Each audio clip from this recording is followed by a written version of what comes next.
How to customize Shopify checkout form. Hello guys and welcome to this new tutorial. Today I'm going to show you how easy it is to customize your checkout form into your Shopify store and make it very personalized for your liking. So it is very easy and very simple. All you need to do is to follow up the tutorial from the beginning till the end and you are going to be good to go. The first thing that you need to do is to head over shopify.com. Then you only need to sign in for an account. As you can see here, we have our account and we have our store ready. So don't forget to set up your settings right there to your shipping profiles and also the ability to receive a payment with the payments getaway. So right here, after you have added the payment methods and also the shipping profiles, don't forget to add the product. So right here, you are going to give the customers the experience to set up the products and also validate the quantity and get ahead to the checkout. Now you are going to click on the settings, and from here you're going simply to see here at the left side menu we have the different items in the component of the settings. We're going simply to visit here the checkout, which has the cart icon. We're going to click on it, and then we are going to see here the settings of the checkout. Here, before getting to the configuration right there, we're going to see here that we have some options for the customer contact method. You are going to add the phone number or email. This is up to you. You can require the customer to log into their account before they check out. This is the pre-checkout setting for getting over here the buying methods for the clients. We have the required field that will control here the checkout page, which is going to be here the customer information, the full name, the company name, the address too, for example, shipping address of phone. Here we are going to allow here the tipping if you want. For example, you can set here the address collection preferences, and here we have some abandoned checkout emails and post purchase page and etc. So what there, if you have after the payment set up a page, you're going to set it like that. For example, in my case, I have a one-click upsell. This is an app or an integration that will incite the customers to buy more frequently bought product, for example, or some add-on products or etc. And here we have it. For the checkout language, you can go ahead and modify it. And also you can add some rule to the checkout itself.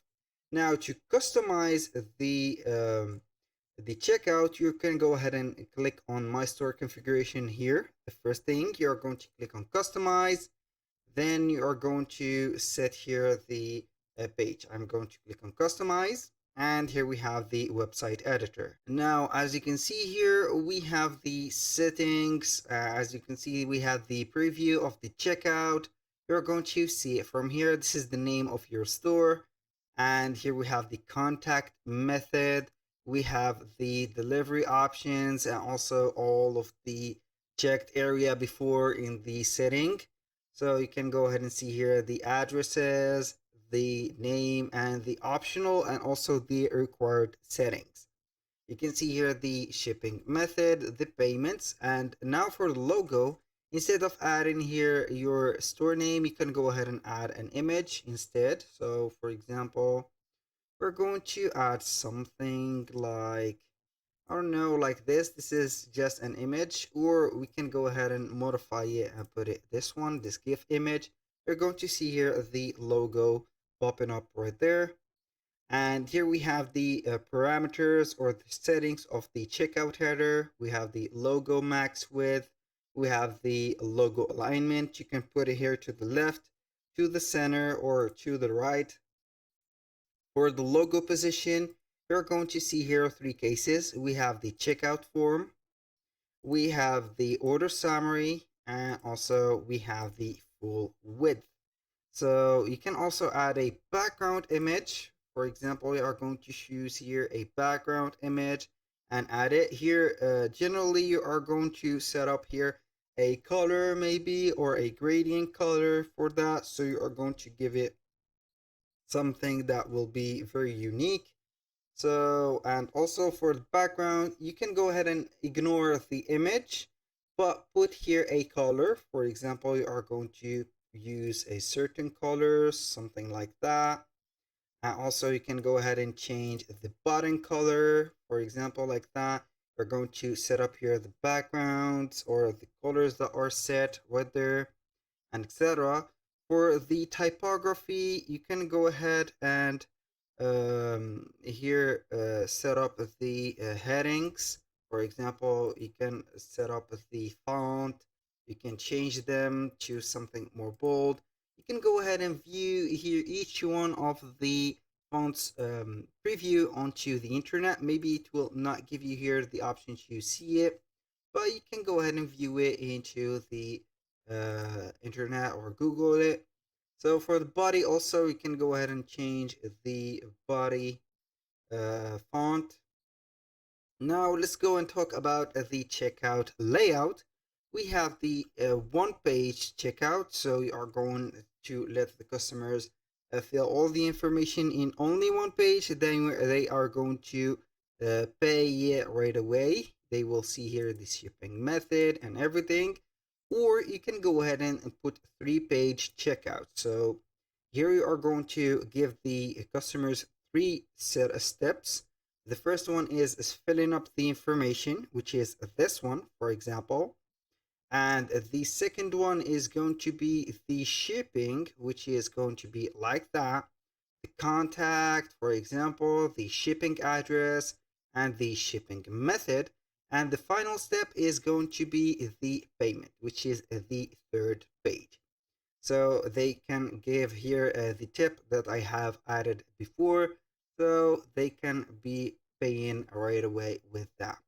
So you can also address the auto completion. Use address auto completion, for example, for someone who doesn't know exactly how to fill up all the full address and also the full shipping address.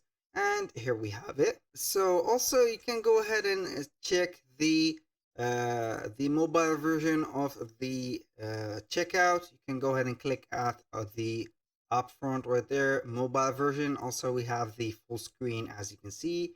So go ahead and choose a very attractive color. So this color is not very good, so you can go ahead and put for example right there a color that will match your profile, or something more uh, attracting, maybe like that. The clear colors are the best. When you finish everything, you're going to click on save, and don't forget to set up everything before exit right there. And you're going to set up here the checkout from here. You can duplicate it in order to make some modification or some something like that. You can go ahead and view it live right there by clicking on view. It will give you an example of it. You can also review the customization if you are going to upgrade your or thank you page and order status page. For example, you are going to click on review. This is the example. You can go ahead and edit it from here. Also, it will open up the admin dashboard, and this is it. So you can go ahead and get the access of the checkout page also from the main menu, which is going ahead to the sales channels, clicking on online store, then select the theme. So you are going to get the here the whole process without getting to the settings. You're going to visit your theme, customize it, and then you are going to proceed to it. For example, here we are going to proceed to the Dawn theme. Here we are going to click on customize. Then we are going to see the editor. We're going simply to see here over the setting if we have here a checkout. Let's see if we have a checkout. No, we don't. So we are going simply to ignore that step and go ahead to the home page right there at the top. Then we are going to see here a menu. We're going to select checkout and customer account. you're going to see the same menu right there. So that was all for today's video. Thank you guys for watching. I hope that you have enjoyed the content and hope to see you soon on the next one.